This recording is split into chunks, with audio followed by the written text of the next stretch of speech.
A very good day to Dr. Asong. I'm Narmata Rajendran. Today, I and my fellow groupmates Radhika and Navinia would like to present on the fun facts about Maori's language. So let me get into the introduction first. Culture is crucial to everything we do in this world. Religion, conflicts, a way of life, and several other problems are all based on values. The word culture is notoriously difficult to define, according to Libran in 2013. According to Gibson, in 2017, culture is the comprehension of a collection of common values and beliefs centered on language, faith, tradition, or ethnicity, and we express these cultural traits through handcraft, goods, clothes, foods, houses, and occupations, as well as collective tendencies, political preferences, and behaviors. Today, we would like to talk about Maori's language. As in the introduction part of Maori's language, I would like to brief about Maori's culture, which is the first is the genealogy, traditions, which is Haka and Pauri, and their food as well. Maori are the Tangata Vinua, the indigenous people of New Zealand. They came here more than 1,000 years ago from their mythical Polynesian homeland of Hawaii. Today, 1 in 7 New Zealanders identify as Maori. Their history, language, and traditions are central to New Zealand's identity. In daily life in New Zealand, Maori culture is known as a significant piece. It impacts our food, language, characters, on what youngsters realize at school and how the nation is represented. Maori are the first individuals of New Zealand. Their precursors were the principal individuals to get comfortable New Zealand, showing up at a point of somewhere in the range of 1200 and 2300 AD. In the 2018 New Zealand statistic, almost 800,000 individuals living here were Maori's drop. That's about 16.5% of the population according to Lane in 2020. The first part is Maori's genealogy. The term waka papa is used to describe Maori's genealogy. The word papa doesn't mean father as might expect, but rather anything broad, flat, and hard to such as a flat rock. So what waka papa means to place in a layers, and this is the way that different orders of generations are understood. Once upon another, the Maori's term for descendant is yuri. Its precise meaning is offspring or issues. The next part is Maori's traditions. Before the coming of Pakeha, which is the white man, to New Zealand, all literature in Maori was orally passed on to succeeding generations. This included many legends and Viatha, which is this song. Although some stories are also told within the carvings that adorn their wear, which is the houses. The first is the haka, which is a traditional Hawaiian greeting. The most recognized tradition today is the haka, which is a war dance. Performed before the onset of war, today it has been immortalized by New Zealand's rugby team, the All Blacks, who perform this dance before every game. The next is the Pawiri. It's a traditional greeting in New Zealand. The traditional Maori welcome is called a Pawiri. This involves a hongi, which is a greeting that involves pressing noses as opposed to a kiss. Moreover, a food is a traditional form of cooking called a hangai. It's a feast cooked inside the earth. Stones are heated in a fire inside a dug-out pit and covered in a cabbage leaves or watercress to stop the food from burning. Mutton, pork, chicken, potatoes, or kumera which is called a sweet potato, are then unusually lowered into a pit in a basket. The food is covered with a mutton cloth or similar to a traditional with flax. Finally, earth is placed on a top to keep in the heat and steam. The food takes about 3 hours to cook. The hangai is still popular today and is a viable alternative to a weekend barbecue. Although more suitable for larger groups due to the reasonable amount of preparation required, the unique taste of food cooked in a hangai can best be described as steamed food with an earthen flavor. The next part is the tattoo. Another prominent feature of Maori culture is their striking facial tattoos known as moko. It was in a predominantly a male activity. Female forms of moko were restricted to the chin area, the upper lip, and sometimes to the nostrils.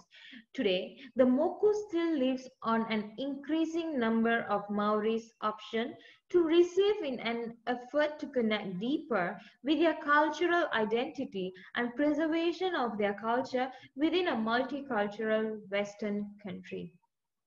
Next, I would like to pass this to my next colleague, Radhika.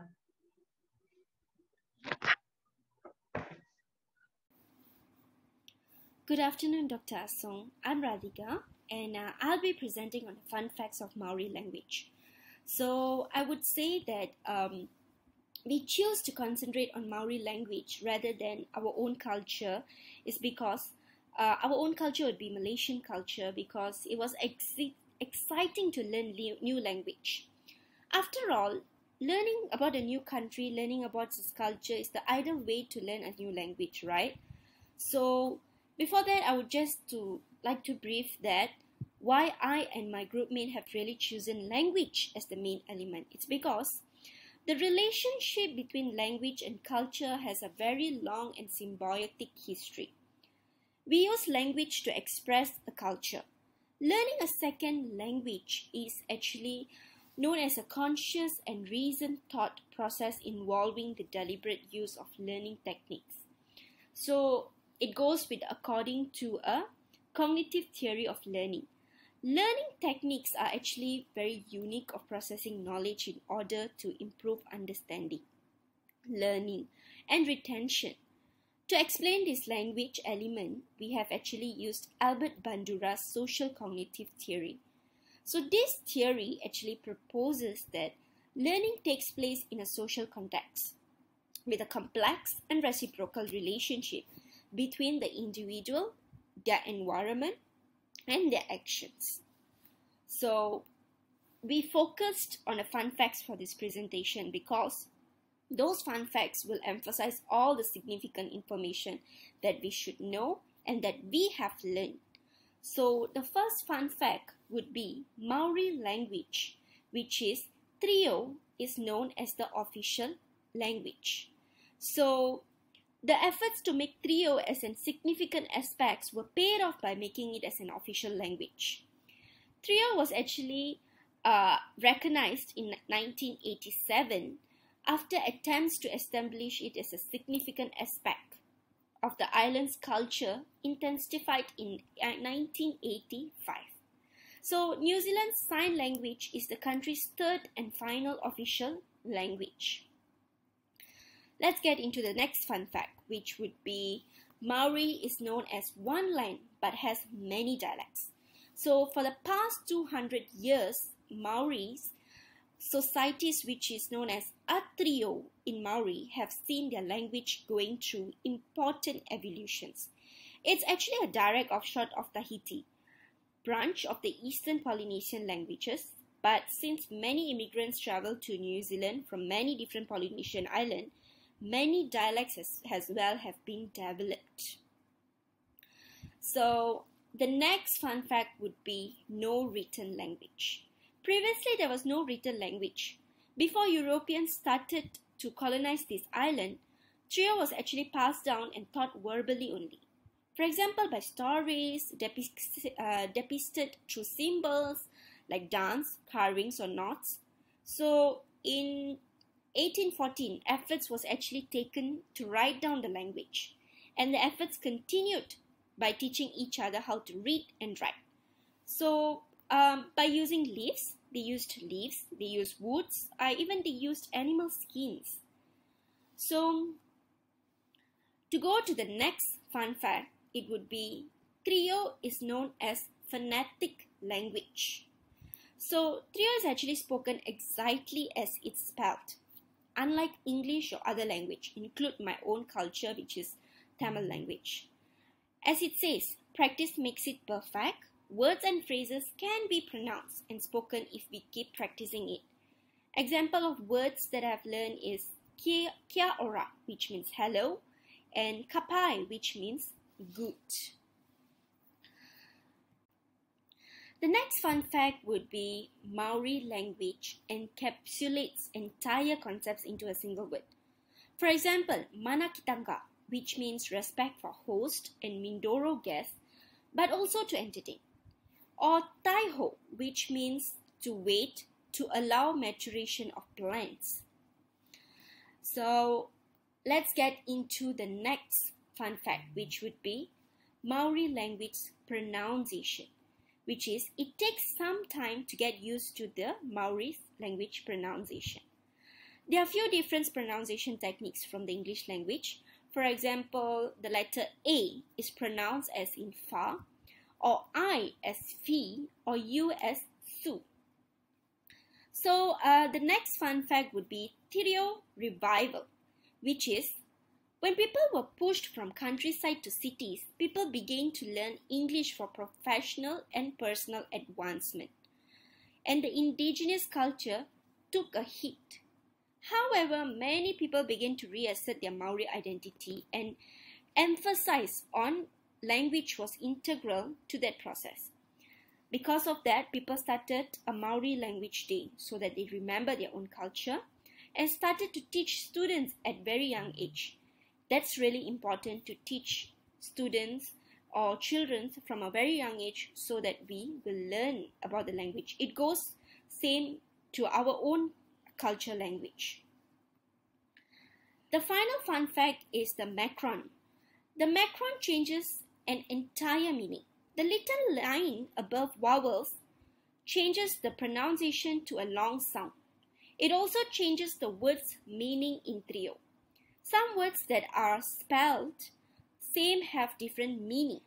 It depends on the length of the single vowel. For example, and means here is or behold, whereas without the macron it means a cave. And ti tangata means here is the man. So that is all from me. This is all the fun facts that we have actually learned from Maori language. I'll pass it on to my next colleague, Miss Navinia, to proceed with the presentation. Thank you. Hi, I'm Navinia. Before ending our presentation, I'll be going through a few Maori words on how to pronounce them and their meaning. Ti Wili O. Ti Rio Maori means it's Maori Language Week. So firstly, let's begin with what's the weather like in Maori language. Okay, in Maori language, it is pronounced as Askei Ti Pehea Ti Ahua O Te Rangi.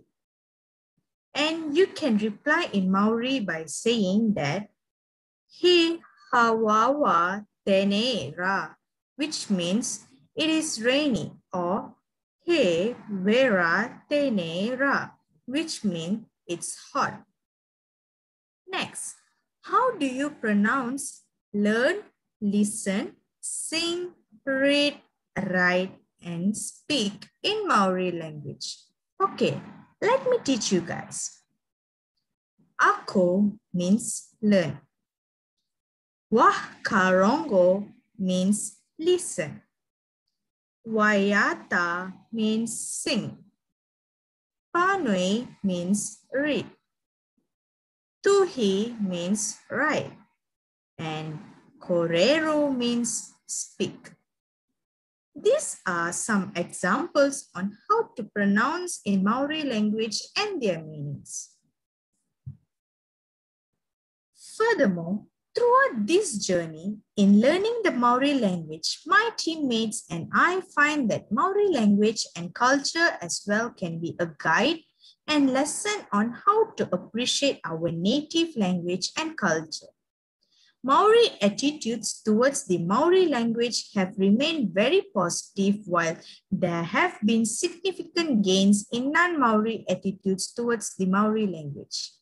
This demonstrates that ongoing commitment of Maori people to their language and culture and the success of various Maori language initiatives in normalizing the Maori language in New Zealand society. There is a clear evidence that awareness about the importance of Maori language use in home and community setting is increasing. This will support inter- and intra-generational language transmission, which lies at the heart of language revitalization. That's all from us. Kia ora.